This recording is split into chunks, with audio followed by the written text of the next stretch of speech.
আপনাদের জন্য আমি আর একটা নতুন ভিডিও নিয়ে এসেছি।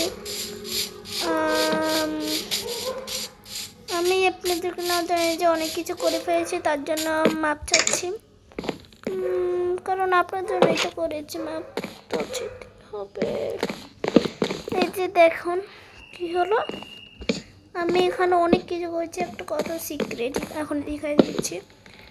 আমি এই জায়গা দিয়ে একটা সুড়ঙ্গ বানিয়েছি। এই জায়গাটা কাউকে বলবেন। এখানে আমি ডায়মন্ড আর্মার থেকে শুরু করে নেদার পর্যন্ত, ডায়মন্ড আর্মার সোনা থেকে শুরু করে আমি নেদারের আর্মার পর্যন্ত আমি এখানে রাখবো। এখন যা করেছি সব দেখিয়ে দিচ্ছি, আর একটা ঘর বানিয়েছি। এখন যদি কমেন্ট করেন তাহলে আমি পরের ভিডিওতে এখানে 3টা আরও যতগুলো ছাত্র ততগুলো করবো। তো গাইস, আজকের ভিডিও এই পর্যন্তই আমি রাখি। আসসালামু আলাইকুম।